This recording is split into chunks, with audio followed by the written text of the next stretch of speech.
باز هم خوش آمدید. جنرال نوید مختار به حیث رئیس تازه استخبارات نظامی پاکستان گماشته شده است. ارتش پاکستان در ادامه جابجایی پست‌های مهم جنرال بلال اکبر را نیز به حیث رئیس ستاد ارتش گماشته است. هر دو این جنرال ها پیش از این در شهر کراچی وظیفه اجرا می‌کردند. جنرال رضوان اختر رئیس پیشین سازمان استخبارات نظامی پاکستان یا ISI به حیث رئیس دانشگاه دفاع ملی اسلام آباد گماشته شده است. جنرال نوید مختار پیش از این به حیث رئیس بخش مبارزه با حراست‌افکنی ISI کار کرده است. در مورد معرفی رئیس تازه سازمان استخباراتی پاکستان با آقای احمد سعیدی دیپلمات پیشین افغانستان در پاکستان بیشتر صحبت می‌کنیم.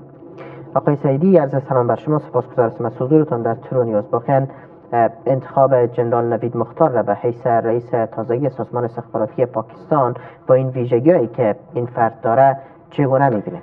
بعد از عرض سلام، شما می‌دانید که جنرال قمر بجوا در حدود 2 هفته میشه که رئیس ارتش پاکستان شد و در ضمن جنرال حیات هم رئیس قوت‌های زمینی پاکستان شد.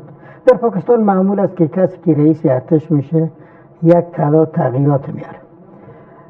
تغییرات میاره با مشوره مقامات مربوط. آقای قمر بجوا 5-6 جنرال پیشنهاد کرده بود که رئیس ISI شن، به خاطر اینکه که رضوان اختر که حال رئیس تعلیم و تربیه اردوی پاکستان شده مناسبات خوبی با حکومت ملکی نداشت. جنرالایی که پیشنهاد شدن که باید رئیس ISI شن، شما میدونید که برید جنرال میا هلال حسین بود، جنرال کیور محمود بود، جنرال نظیر احمد بد بود، جنرال هدایت الرحمن بود و از بین از اینا جنرال نوید مختار انتخاب شد. جنرال نوید مختار کسی که در امریکا تحصیل کرده، دکترا نداره، ماستری خود از امریکا گرفته و سابقه هم در بخش هراس افکنی یا با تروریسم وظایفی را داشته در اردوی پاکستان و پیش از اینکه به این وظیفه بیایه به نحوی معاون کور کماندر یا قلوردوی مرکزی کراچی بوده. این از اون جمله شخصیت. البته بلال اکبر و کسای دیگه هم که مقرر شدن اینها کارهای معمولی هستند. من میخوام یک چیزی شما عرض کنم. در پاکستان 4 اصل هیچ وقت حکومت ملکی نمیتونه به دسترس داشته باشه. یک، مسئله کشمیر جنگ و صلحش مربوط اردو است، مربوط اردو و استخبارات است. بگون یک. مسئله سلاح هسته‌ای را حکومت ملکی هرگز حق نداره سرش بحث کنه. مسئله افغانستان هرگز حکومت ملکی حق نداره سرش تصمیم بگیره و بالاخره مسئله تصویب تشکیل و بودجه اردو و ISI را حکومت ملکی حق نداره. بنابراین هر کس که رئیس ISI میشه، رئیس ارتش میشه، با همین مشخصاتی که گفتم، این جمله یعنی تعیین رئیس ISI، تعیین قوت‌های مرکزی و بالاخره 4 اصلی را که گفتم نی، کشمیر، افغانستان، سلاح هسته‌ای و بالاخره بودجه و تشکیل اردو و ISI مربوط بود. آقای سعیدی، حالا گماشتن این فرد در فعالیت‌های استخباراتی پاکستان و در کل در بود نظامی این کشور چگونه ارزیابی میکنید؟ واقعا چی تاثیرات میتونه داشته باشه؟ مشخصا هم در مورد 4 اصل را که شما اشاره کردید. بعد انتظار کشید. جنرال رضوان اختر، شما میبینید که در ISI کسی باید رئیس که دیگر جنرال باشه. رضوان اختر دیگر جنرال بود ولی نوید مختار دیگر جنرال نیست، تورن جنرال است. درست است؟ 62 سال عمر داره، در حالی که رئیس ارتش پاکستان قمر بجوا 75 سال عمر داره. بعدی تو انتظار کشید که به خاطر از یک طرفی سابق در هراس افکنی موظف بوده، کارهای استخباراتی کرده، اگر صادقانه کار کنه بدون شک کاری میکنه. اما رضوان اختر کسی بود که اون چیزی را که حکومت ملکی و اون چیزی را که راحل شریف در مورد هراس افکنی تشویق میکردن او کار نداشت. همین نوید مختار تمام گروهای تروریستی را میشناسه. این 6 سال میشه در همین پروژه کار کرده. گروهای تروریستی را میشناسه، کی میشناسه، حقانی کجاست، طالب کجاست، القاعده کجاست. اگر کار کنه خیلی کارهای کرده میتونه، اگر باز به نوی حمایت کنه بعد انتظار کشید که چی گولی را باید. ولی در مورد نوید مختار مهم این است که خب این آدم وقتی که تحصیلات خود را به پایان میرسانه، حتی پایان‌نامه خود را در مورد افغانستان مینویسه و در مورد احتمالاتی که در افغانستان میتونه رخ بده بنویسه. یعنی مهم این است که از لحاظ ذهنی خیلی در مورد افغانستان فهم داره و همچنان آمادگی داره. حالا دیده این رئیس تازه سازمان استخبارات پاکستان در مورد افغانستان چگونه خواهد؟ من خدمت شما عرض کردم که کلمه هراس افغان هر کس میفهمه. این 6 سال در اردوی پاکستان وظیفه داشته به خاطر تحلیل و تجزیه و همکار با هراس افکنی.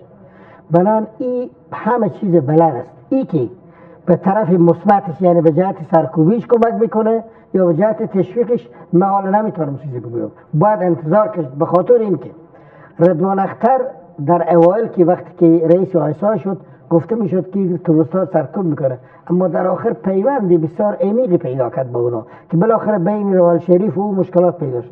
این هم باید ما انتظار بکشیم. اما آقای سعیدی، مهمترین است که خب سیاست کلی پاکستان در مورد این موضوع چی است؟ واقعا تغییری در ریاست ستاد ارتش، همین گونه در ریاست سازمان استخباراتی این کشور فکر نمی‌کنین که با برنامه‌ای از قبل تنظیم شده به امران بوده؟ ما باید شما یک قضاوت دیگر داشته باشیم که در پاکستان کیها تصمیم میگیرند. تنها نگویم که نوید مختار تصمیم میگیره، تنها باید ما نگویم که قمر بجوا تصمیم میگیره، تنها ما نگویم که در گذشته راحل شریف تصمیم میگیره. اصلی هسته تصمیم گیرنده را من به شما میگم. قلوردوی نمبر 1 است در منگلا، قلوردوی نمبر 2 در ملتان، قلوردوی نمبر 4 در لاهور، قلوردوی نمبر 5 در کروتی، قلوردوی نمبر 10 در راولپندی، قلوردوی نمبر 11 در پشاور و قلوردوی نمبر 13 در گوجرانوالا و 12 در کویته و بالاخره قلوردوی 9 یعنی که به نام 31 یاد میشه در باولپور است. اینها در سرنوشت سیاست پاکستان تصمیم میگیرند. باز گپی اول خود میگم که ارتش پاکستان یعنی اردوی پاکستان، رئیس ارتش و رئیس زمینی که آقای حیات است و بالاخره شخص دیگه که به نام بلال اکبر مقرر شده، اینها هستند که با رئیس آیسای تصمیم میگیرند که چی بکنند. بران حکومت ملکی، نواز شریف، ممنون حسین، اینها را میشه آدم در حوشی حساب. حالا با آمدن این چهره‌های جدید باور دارین که واقعا یک بار دیگر تجدید صورت میگیره در مورد سیاست‌های بزرگ و بیرونی پاکستان؟ پاکستان حالت انزوایی که با رونمای او را درک میکنه، مشکلات سیاسی اقتصادی بین‌المللی که دامنگیریش است درک میکنه. پاکستان نتونست با رضوان اختر، با راحل شریف اون چی که گفته میشد به خاطر سرکوبی تروریستا گام‌های مثبت برداره. هر رئیس ارتش، تکرار میکنم، هر رئیس ارتش که به پاکستان تقرر حاصل کرده، رئیس آیسای را جدید کرده، رئیس قوت‌های زمینی را که حیات است او را هید کرده، قلوردوی راولپندی را که حال بلال اکبر است اینها را نو کرده. این آدم قمر بجوا هم این کار را کرده، بالاتر کاری نکرده، اما که بعداً این آدم ها به خاطر سرکوبی تروریسم، مبارزه با دهشت افکنی چی گام هایی برمیدارن من نمیتونم همین لحظه همه بگم. اگر آقای سعیدی شما میگین که خب یک بحث معمولی بوده که رخ داده، یعنی حداقل یک کاری است که هر کسی که تازه در این بحث ها و پست ها می آمده این کار انجام میداده. بله. ولی یک ویژگی داره. ویژگی این است که خب این بار در سازمان استخباراتی این کشور، یعنی مهمترین سازمانی که در قضای افغانستان همواره متهم شناخته میشه، کسی را آورده که در مورد افغانستان خیلی خوب میدونه. بله. ببینید این آدم دوره ماستری خود در مورد افغانستان نوشته کرده، درست است؟ در امریکا در یکی از کالج های بزرگ امریکا تحصیل کرده. قبلا هم تکرار میکنم که 6 سال در پاکستان کار داشته روی هراس افکنی، دهشت افکنی، این را کار داشته، این کار داره. رضوان اختر هم آدمی بود که در کراچی بود، در هراس افکنی کار کرده بود. البته او تخصصش در مورد هندوستان بود. همین لوی درستید یا رئیس ارتش که حال است قمر بجوا هم در مورد هند تحصیل کرده، اما یک نظامی و جنگی. یک تحصیل است، یک تخصص است، یک عمل است. اگر یک دکتر خوب متخصص می باشه ولی عمل نمیکنه کار دیگه، این میگم همین آدم یعنی نوید مختار در مورد افغانستان مونوگراف یا پایان نامه خود نوشته کرده، ماستری گرفته. در مورد افغانستان همون تا بلد است که ما و شما بلد هستیم. در مورد تروریستا، دهشت افکنان همچنین همون تو بلد است، اما این که عملا کار میکنه یا نمیکنه من نمیتونم همین لحظه قضاوت کنم. پیش بین باشیم، حداقل با توجه به عملکردهایی که کشور پاکستان در گذشته در این بحث داشت آقای سعیدی، حالا با آمدن چهره‌های تازه واقعا پیش بین چگونه یک راهبرد از جانب پاکستان مشخصا در مورد افغانستان باشیم؟ امیدی من شخصا امیدم این است که پاکستان با همه فشارهایی که در سطح ملی بین‌المللی دامنگیریش است در حالت انزوا قرار گرفته، مشکلات اقتصادی و سیاسی داره، در سطح بین‌المللی من حیث کشوری حامی تروریسم بدنام شده، به جهان معرفی شده. بسیار خوب است که با آقای جنرال نوید مختار با همکاری قمر وجوا که رئیس ارتش است و سایر همکاران گام‌هایی را عملاً به خاطر سرکوبی تروریسم بردارند. اگر بردارن این آدم‌های شناخته شده، این آدم‌های به اصطلاح ساده بلد، این آدم‌های متخصص درباره افغانستان، اگر بر ندارن چی؟ من امیدوارم که بردارن. در غیر او اگر پاکستان این کار نکنه، پاکستان به جای میره که خیلی برش خطرناک خواهد بود. یعنی در حال حاضر آهسته آهسته پل‌های عقبی پاکستان قطع شده میره. آقای سیدی، در مورد این اتفاقات هم که شکل گرفته میان چین و روسیه و پاکستان، با توجه به این موضوع پیش بینی چی باشه؟ واقعا در مورد افغانستان چی تصمیم گرفته میشه و در بعد مهمترشان موضوع هندوستان است که در مورد هند چی خواهد بود؟ شما میدانید که گفته میشه که رئیس جمهور نوی امریکا آقای ترامپ روابط نزدیک با آقای پوتین خواهد داشت با روسیه و غیر مستقیم در حال حاضر چین را تهدید کرده به خاطر تایوان. و از طرف دیگر روسیه در تلاش است که بر علاوه که روابط خود با آمریکا نزدیک کنه، به کشورهای پاکستان و چین هم نزدیک کنه. باور می است که جنگ در شرق میانه را روسیه از چنگ آمریکا برده. آمریکا در آسیای میانه و افغانستان تلاش میکنه که دی جنگ افغانستان برندهش روسیه نباشد و روسیه هم تلاش میکنه که هم پیمانان را جستجو کنه در این منطقه که پاکستان، چین و منطقه خود. اگر ایالات متحده آمریکا خیلی بالای پاکستان فشار وارد کنه، خطر ای داره که پاکستان مانند گذشته در دامن روسیه و در دامن چین بفته. این هم یک خطریه. تا آقای ترامپ قدرت در آمریکا به دست نمیگیره، همه سیاست ها اگر آدم دقیقاً پیش بینی کنه به حقیقت نزدیک نخواهد بود. به خاطر نزدیک که همه حدس و گمان است. ببینیم که اون چیزا که آقای رئیس جمهور آمریکا ترامپ در جریان کمپاین انتخابات گفته، اون چیزا که علیه تروریست گفته، اون چیزا که علیه دهشت افغانی گفته، عمل میکنه یا وعده‌های سر خرمن بوده. این گپ باید ما انتظار بکشیم. اما اون چیزی که سیاست اوباما، آقای جان کری و سیاست امریکا در شرق میانه و در افغانستان عملا شکست خورده. این سیاست دیگر برد نداره. یعنی امریکا جنگ افغانستان را نبرده، جنگ شرق میانه را نبرده و نمیبره. روسیه بعد از 20 سال حوصله و نفس کشیدن به میدان اومده. همین لحظه در حلب سوریه، در عراق دستی روسیه بلندتر است نسبت به امریکا. آقای سیدی، حالا بحث مهمتر هندوستان است که در مورد هند چی خواهد شد؟ شما گفتین که رئیس پیشین سازمان استخبارات در مورد هند یک فرد پر از معلومات بود. این هم در مورد پاکستان است، در مورد افغانستان است. خب حالا در مورد هند چی میشه؟ هند در گذشته، حال و آینده نسبت به پاکستان توانمندتر بوده.